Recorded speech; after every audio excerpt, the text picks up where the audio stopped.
franguinho sem censura. A resenha esportiva em que a linha é não ter linha. O Corinthians vive hoje uma situação absolutamente difícil. Há 4 rodadas está na zona de rebaixamento do Campeonato Brasileiro. Seu presidente é a figura mais contestada de todo o Parque São Jorge. Para culminar, hoje, quinta-feira, a torcida invadiu o Parque São Jorge, chegou ao gabinete do presidente, que por sorte não estava lá, foi contida pela polícia, como cabe nesses casos.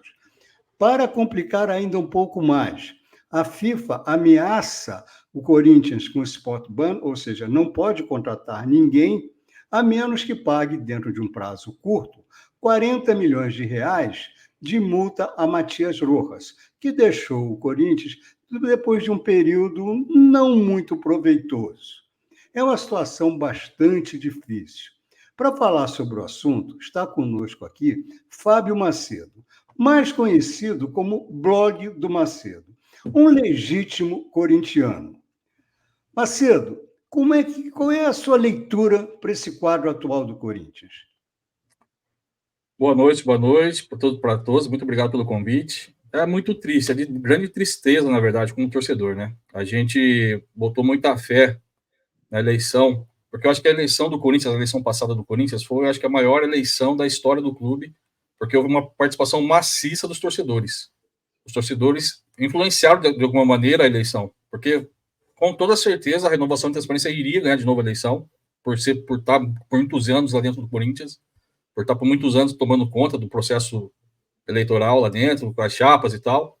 E aí houve uma força muito grande de fora para dentro, que eu acho que foi essa união da torcida, tanto a torcida organizada como os torcedores comuns, apoiando o candidato da oposição.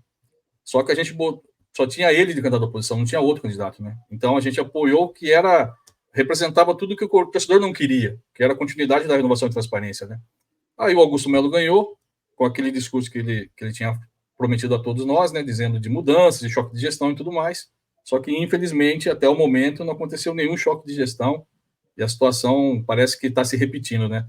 Tanto as contratações duvidosas na base, como também essas negociatas obscuras envolvendo intermediários e tudo mais. E isso, de certa forma, frustrou bastante o torcedor corintiano, que botava uma esperança muito grande em cima do Augusto Melo, principalmente na questão da mudança de gestão, e ao que parece, a situação continua do mesmo jeito. Prazer falar com você, Macedo. Você, como está lá dentro mais do que nós, que a gente tem lido o que sai, né? Você acha que o Augusto Melo, nesse caso vai de bet, que eu estou falando como torcedor, não como jornalista, né? É a maior esculhambação do mundo e é um escárnio. Você acha que o Augusto Melo é vítima? Pelo que você tem lá, é vítima ou ele está envolvido em alguma coisa que não foi bem feita, ou ele foi enganado? Conta pra gente o que é isso. Ele é vítima, como ele tem uma narrativa de vítima, que é a narrativa do eu não sabia, eu fui traído, e quando a narrativa não é essa, é a narrativa da herança maldita. Isso já encheu o saco, desculpe, eu como corintiano, e o jogo me encheu mais o saco do que o jogo de ontem. Uhum. Mas foi assim, é difícil a gente falar se é ou não é culpado. O que dá para entender que esse depoimento agora que deu o Cassundé, ele colocou pessoas no jogo que a gente até então achava que não estava, né?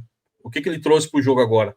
Ao citar que ele apenas fez uma consulta, né, no site de inteligência artificial para buscar uma bet, e aí teve o nome da Bet, foi lá, procurou, pesquisou, levou o nome até a direção do Corinthians, e a direção, pelo menos foi o que está lá na matéria da UOL, né? Levou o nome e a direção, e aí a direção tomou conta da negociação e depois chamaram ele de volta para colocar ele como intermediário, e ele, por essa busca, teria ganho uma comissão de 7%, que daria mais ou menos uns 25 milhões de reais, só por essa busca.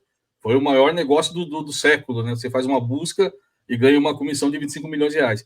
Então, esse depoimento que ele deu aumentou bastante as dúvidas em relação a essa negociação, principalmente agora sobrecaindo sobre o Marcelinho Mariano, que é o diretor administrativo, e o Sérgio Moura, porque segundo o que está lá na UOL, segundo o que foi vazado o depoimento dele, Ele só fez a busca, levou o nome até a diretoria fez toda a negociação, e depois de um tempo chamaram ele para incluir o nome dele na negociação como intermediário.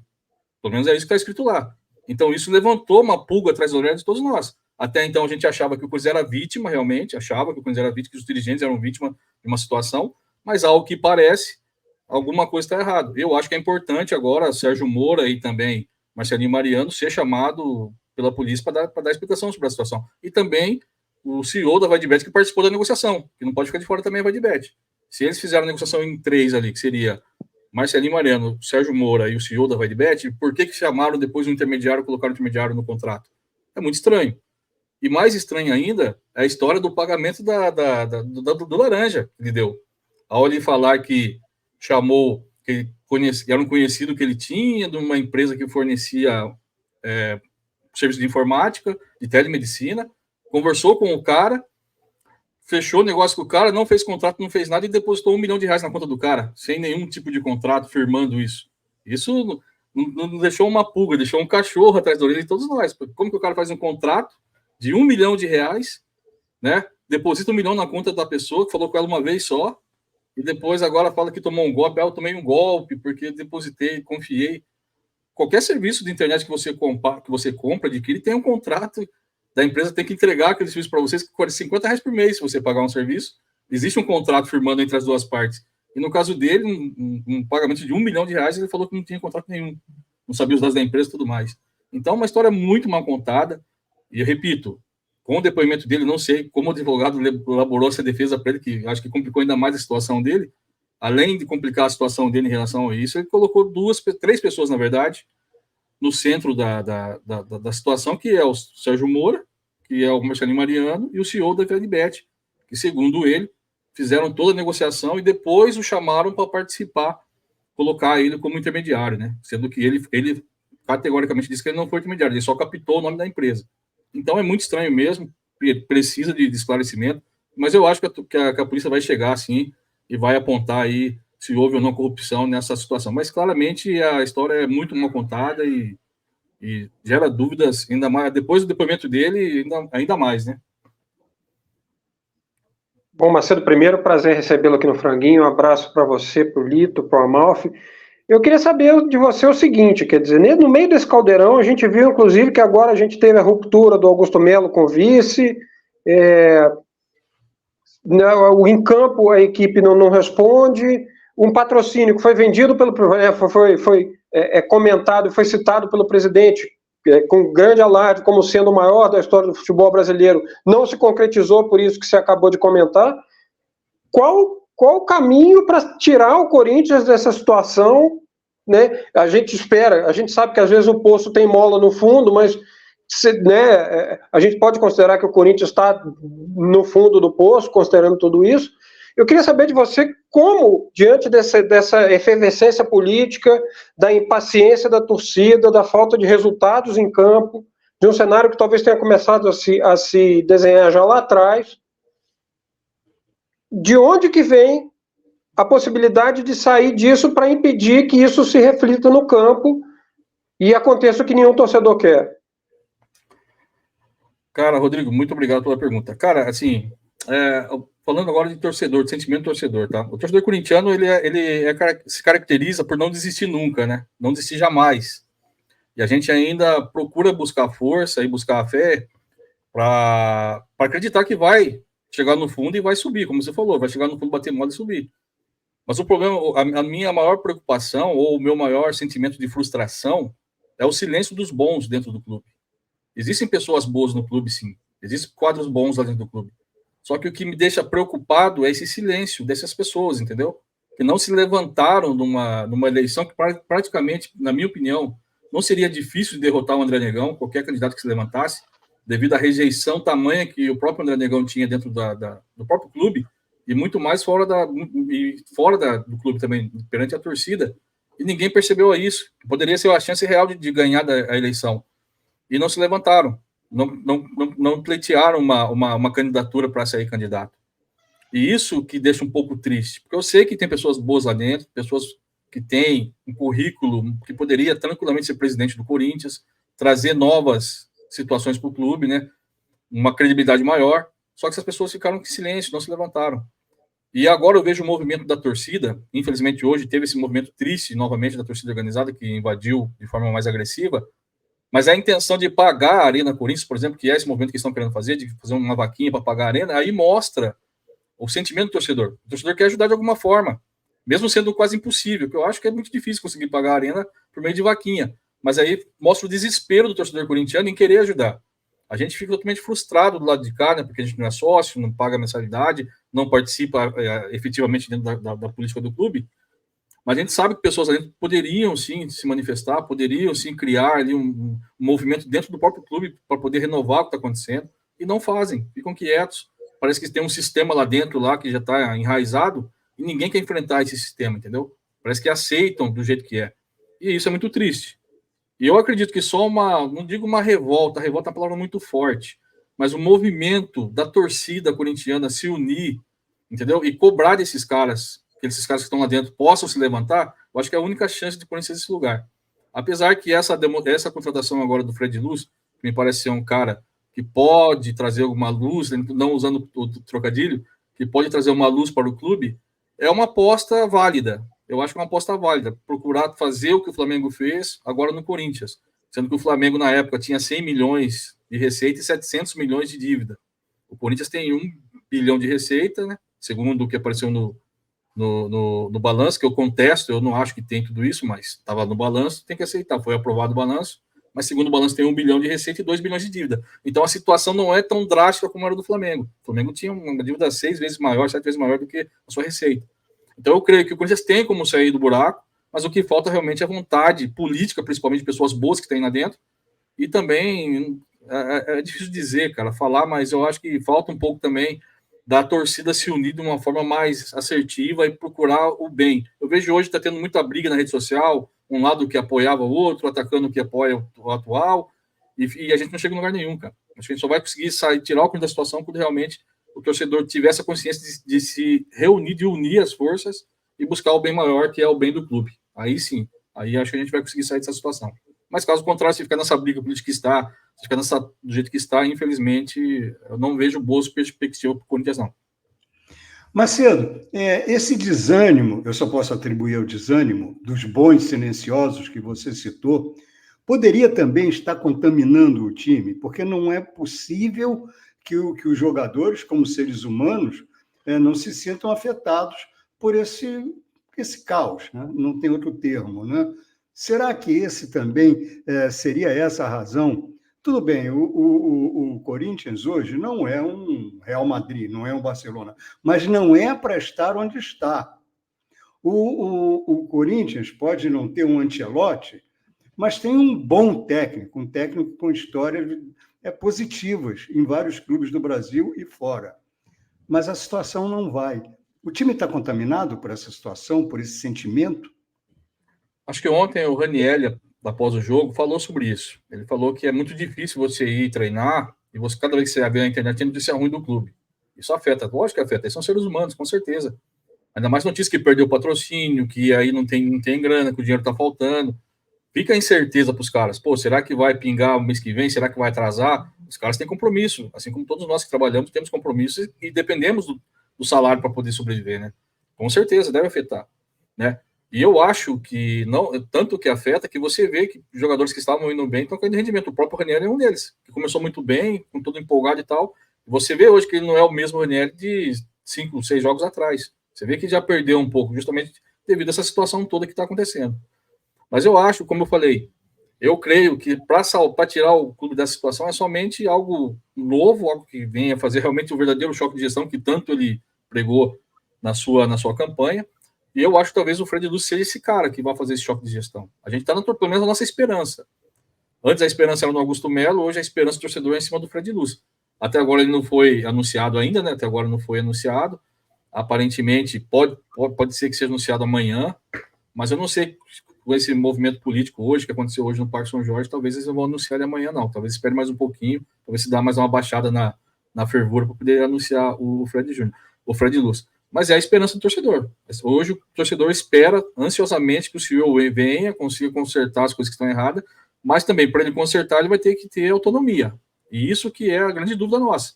Será que esses políticos que estão hoje no Parque São Jorge vão dar autonomia para ele fazer as mudanças que são necessárias para o clube? Essa é a nossa pergunta também. Essa é a nossa questão. Porque eu tenho certeza, se ele for para o Corinthians, se ele assumir o Corinthians, se não tiver autonomia, 2 meses ele pede boné e vai embora. E se acontecer isso, aí vai ser o fim de vez da passagem do Augusto Melo à frente do Corinthians, eu tenho certeza absoluta. Que a última esperança do torcedor é essa, e talvez o último fio de apoio em cima do Augusto Melo seja esse. O último fio de esperança do Augusto Melo. Esse apoio que a torcida ainda está dando. Porque o Augusto Melo tem o apoio do torcedor devido às antigas gestões ser tão ruins para o clube. Então ele tem esse apoio ainda.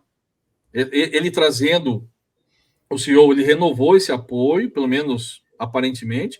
Só que se esse cara vir para o Corinthians, não conseguir trabalhar, não conseguir exercer aquilo que ele veio para fazer, e sair, com certeza aí eu já posso dizer que será o fim da passagem do Augusto Melo como presidente do clube. Sobre o Fred Lúcio, acho que eu ia fazer essa pergunta, mas você já respondeu, né? E esse negócio de vaquinha, acho que é só o Lito que vai lembrar. Eu lembro que em 71, 72, tinha uma barraquinha para fazer uma vaquinha para contratar o Paulo César Caju, ali no Morumbi. Até meu pai levou uma grana lá. Eu queria saber uma coisa que a mim me incomoda demais. Por exemplo, tecnicamente, o Corinthians tem um centroavante perna dura. Comprovadamente perna dura, não sabe dar um drible, que é o Uri Alberto corre. Eu acho que não é um, não. Acho que tem 2. O reserva então, também é mais perna dura ainda. Não, mas nós vamos chegar lá. Aí o Corinthians vai e contrata outro perna dura. Outro perna dura que é incapaz de dar um drible. Aí ele tem um lateral esquerdo, perna curta. Bidu, vai lá e contrata outro, que é o nosso querido Hugo. Contrata um meia boca, que era o Rojas. Meia boca. Né? E agora vai ganhar 40 milhões e 900 mil. E vai lá e contrata outro meia boca. Isso não te cheira mal? Uma coisa muito estranha. Quem vai perder o Félix Torres, que era um alento para a nossa defesa, perdeu o Carlos Miguel numa burrice, né? Eu não sei se foi burrice. Eu não sei se foi burrice, mas parece, né? Então, eu quero te perguntar, não te cheira mal essas contratações? Por exemplo, logo, o nosso querido Pedro Raul, ele vai ser emprestado para algum time, acho que ele ganha 1 milhão, 900 mil, e o Corinthians vai pagar 450 mil. Meu Deus do céu, qual é o time que sobrevive a isso? Marco, eu fiz uma entrevista, acho que foi em 2020, com um jogador chamado Ronaldo 3. Esse jogador, ele veio junto com o Jusilei. Quando eles contratou o Jusilei, veio esse jogador de contraponto. Esse jogador veio junto. Esse jogador nunca vestiu a camisa do Corinthians. Esse jogador nunca pisou dentro do Parque São Jorge. E esse jogador ficou por 3 anos contratado pelo Corinthians, sendo emprestado para vários clubes. E tinha uma cláusula no contrato dele, que ele mesmo revelou na entrevista, tá lá no Central Timão essa entrevista, que se ele completasse 5 jogos por temporada, ele tinha um aumento automático do seu salário. Eu perguntei para ele, e seu salário foi pago em dia? Cara, nunca atrasou meu salário. Eu posso dizer que esses 4 anos de contrato que teve com o Corinthians, mudou a minha vida. Quer dizer, um jogador que nunca, aparentemente, jogou em time grande, nunca teve destaque em time nenhum, teve um contrato de 3, 4 anos com o Corinthians, não deve ter sido um baixo salário, o salário que ele recebeu, ele nunca foi apresentado. Agora eu pergunto, quantos Ronaldo 13 o Corinthians teve durante todos esses anos aí? Quantos jogadores que nunca jogaram no Corinthians tiveram contrato com o Corinthians e foram emprestados? E por que foram pagos? Como foram pagos? Aí você vê o tamanho do rombo da dívida do clube, aí você enxerga a dívida com o empresário de 20 milhões, 200 milhões, é tipo negociata. E lógico que é estranho. Você vai contratar um jogador, você tem que trazer outro de contraponto. Acho que o Roger Guedes aconteceu a mesma coisa. Contratou o Roger Guedes e depois de uma semana apareceu um lateral direito lá, que jogou 6 meses e já foi emprestado para outros clubes. E o time pagando o salário do cara. Não aguenta, não tem como. Eu acho que vai além da má gestão. A gente não pode falar porque não pode tomar processo, mas os indícios são muito fortes. Não é só má gestão, é muito mais além. Só que, e até eu falo, né, que seria muito interessante acontecer no Corinthians e acontecer no Cruzeiro. Ter uma investigação profunda da Polícia Federal, investigar todos os contratos que teve de todos esses anos, não só esses últimos 6 meses que também ser investigado, mas todos esses anos. Eu mesmo, né, cheguei a postar um suposto esquema de nota fria que está acontecendo no Corinthians, né, nas outras gestões. A gente postou ali 3 notas de valores acima de 7 mil reais de um service, notas sem nenhum tipo de registro, e esse dinheiro foi reembolsado. Estava lá escrito no livro do Caixa do Corinthians, que foi pago esse valor. O próprio ex-presidente do Willian Monteiro confirmou que foi pago. Depois falou que era para um projeto social, depois veio desmentir, porque o pessoal do Departamento Cultural do Corinthians ficou bravo de ter falado isso, porque isso não existe, e aí depois teve que desmentir que ele tinha falado antes. Mas, cara, quantas notas frias correram dentro do Parque São Jorge? Então, assim, a sangria é muito grande. A gente tenta, né, entender que não foi algo não é só uma gestão. Mas, para acontecer isso, como eu falei, o silêncio dos bons incomoda. Será que não tem um cara lá dentro que possa levantar isso aí, investigar tudo o que aconteceu, os contratos desses jogadores, essas questões dessas notas? Será que não tem conselheiros lá dentro que possam fazer isso? É isso que nos deixa triste, entendeu? Porque, cara, é muito botão na cueca. Esse negócio das notas frias é muito claro. Essa entrevista desse jogador é muito claro. Você tem um contrato que a cada cinco jogos por ano você já tinha um aumento do salário na próxima temporada. E, pasmem, eu fui pesquisar a quantidade de jogos que ele jogou no ano, era 6 jogos no ano, 7 jogos no ano. O cara não completou 10 jogos no ano. Completou o suficiente para ganhar a comissão, para ganhar aumento de salário. Então, assim, são coisas dessa forma que aconteceu no Corinthians, né? Então, assim, é complicado. É aquilo que você falou. Será que é só uma gestão? Ou será que tem, né? Ou será que tem outras coisas a mais? E é muito triste, como eu falei.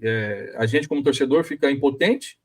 Eu, no meu caso, hoje que eu sou... O pessoal me considera um influencer.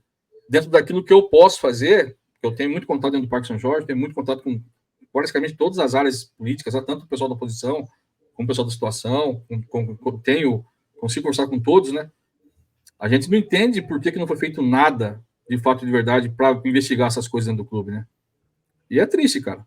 O que eu posso fazer é isso, é vir trazer a público, conseguir levantar as informações, trazer para a torcida, provocar a opinião pública em relação aos fatos, né? E aí, quem sabe, um promotor, alguém tenha a boa vontade de querer investigar esses fatos aí. Que essa é a nossa ideia, pelo menos, né? Tentar provocar a opinião pública, ver se algum corintiano, algum promotor corintiano fique revoltado, pode ver essa história dessa nossa, vamos ver o que está acontecendo aí dentro aí. E queira investigar isso. Porque de dentro para fora, infelizmente, eu já perdi as esperanças, cara. Eu já perdi a esperança que lá de dentro se levante alguém que vai querer passar o comissão limpa. Eu acho que dificilmente isso vai acontecer, entendeu? Agora, Macedo, no meio disso tudo, a gente ainda teve a saída do grande ídolo da história recente do Corinthians, talvez o personagem que mais personifique toda essa garra corintiana, esse envolvimento, essa doação, que é o Cássio. Eu queria que você falasse um pouco como é que você viu a saída dele em relação ao tratamento que ele recebeu do clube, da torcida. Fala um pouco sobre a tua visão de como foi a saída do Cássio, porque pra gente, para fora, passou uma mágoa, passou uma coisa que apesar de um carinho que ele vai ter para sempre, mas me parece que ele foi com o coração um pouco triste. Então, a história do Cássio, cara, assim, eu senti muito, eu era um dos defensores do Cássio, sempre fui, porque no meu entendimento eu não vi um jogador tão decisivo como o Cássio. Lógico, tinha o Marcelinho Carioca e tal, mas decisivo. Cara que realmente resolveu o final, que ganhou o campeonato para nós, igual o Cássio, eu acho que eu não sei se eu vou ver outro igual. E com um tempo tão grande dentro do clube, né? Eu acho que um tempo igual ele dentro do clube, acho que dificilmente não vai ter mais, né? Eu fiquei muito triste com a saída dele, fiquei muito chateado. Mas, assim, eu acho que não é só a questão da situação do clube, sabe? Eu acho que deve ter alguma coisa por trás disso aí que ainda não foi revelado. Talvez só no futuro a gente vai saber. Eu desconfio que seja algo político que esteja por trás também, a ligação do Carlos Leite com o ex-presidente. O Carlos Leite é muito ligado ao ex-presidente do Corinthians e tal. O ex-presidente, quando o Cássio saiu, postou que quando ele voltar, o Cássio volta, que vai ser só um... Então, assim, eu tenho uma desconfiança, assim, que não foi só por causa de alguns torcedores que estavam querendo a saída dele. Que não foi a torcida inteira, tá? Foi alguns torcedores, é lógico, que a rede social faz muito barulho, mas o Cássio, na minha opinião, ele era muito mais querido, até que no estádio a torcida sempre gritava o nome dele e tal, do que não querido, entendeu? Acho, na minha opinião, que a mídia social, a rede social é muito barulhenta, né? Então, parece que ela dá um barulho muito maior do que na realidade na verdade, né? E aí, talvez ele ficou chateado também por isso, as ameaças que ele recebeu também, com certeza, influenciou. Mas eu acho, assim, que a saída do Cássio, lógico, a gente vai estar procurando saber mais, mas eu acho que não é só a questão da mágoa, tá? Eu acho que deve ter alguma coisa por trás ali que também impulsionou a sua saída. Mas é isso, acho que é só mais para frente que a gente vai saber. Hoje, o que eu posso dizer é que eu senti muito a saída dele, a torcida, de modo geral, sentiu muito, né? Apesar de ter esses torcedores que queriam a sua saída, mas eu acho que a grande maioria mesmo, não queria a saída do Cássio, e se mostrou que foi um erro total, né? Ter saído, realmente, eu acho que faltou um pouquinho mais de vontade de querer que ele fique também, eu acho que faltou demonstrar isso, né, pro jogador, por parte da diretoria, querer a permanência dele, e infelizmente ele saiu, mas eu acho que ele não saiu pelas portas do fundo, não, eu acho que ele saiu realmente, a torcida o abraçou na sua saída, e eu acho ainda que ele vai ainda retornar, pelo menos fazer um jogo de despedida ou algo do tipo aqui no Corinthians. Eu sinto ainda que a história do Cássio não encerrou no Corinthians, não. Acho que isso agora não foi definitivo o encerramento da história do Cássio. Eu ainda acho, pelo menos uma temporada, ele vai vir jogar pelo menos 6 meses. Acho que o Sheik fez isso, né? Marcelinho também fez isso, jogou 6 meses ali. O Neto também fez, antes de aposentar. Eu acho que o Cássio também vai ter essa breve passagem aí na sua despedida aí, antes de encerrar a carreira aqui no Corinthians. Bom, Macedo, estamos chegando aqui no nosso limite de horário, mas muito obrigado pelo seu tempo, pelas suas explicações, muito valiosas, muito interessantes, tudo isso que você colocou, e fica aqui o nosso desejo. Eu não sou corintiano, o Rodrigo também não é corintiano, mas nós somos pessoas ligadas ao esporte, torcemos muito por um renascimento de um Corinthians forte, de um Corinthians são, um Corinthians que emociona todos nós. Muito obrigado, as portas estão abertas para você e continue esse seu papel, que ele é muito importante para o Corinthians e para o futebol brasileiro. Nossa, eu que agradeço o convite, né? A gente estava enrolando um pouquinho, porque eu acabei de lançar o meu canal no YouTube, né? Que eu só ficava no Twitter, e agora, recentemente, essa semana eu lancei o canal no YouTube, né? Para poder, o pessoal estava me cobrando para lançar o canal, e a gente lançou o canal essa semana, e atrasou um pouquinho para a gente poder marcar esse bate-papo. Mas eu estou à disposição, o dia que vocês quiserem chamar a gente está à disposição aqui. O Corinthians sempre tem notícia, né? Sempre tem assunto, então assunto não vai faltar para a gente conversar. Muito obrigado pelo convite. E um dia eu quero que vocês participem do nosso canal também, um bate-papo com a gente no nosso canal lá no YouTube. Lá. Com todo prazer. Boa sorte, viu, Marcelo? Muito prazer falar com você. Torcedor já está vendo aí o endereço, @canal Blog do Macedo. Vamos lá, vamos conhecer o trabalho dele, que é muito importante. Obrigado, Macedo. Até a próxima. Obrigado. Franguinho sem censura. A resenha esportiva em que a linha é não ter linha.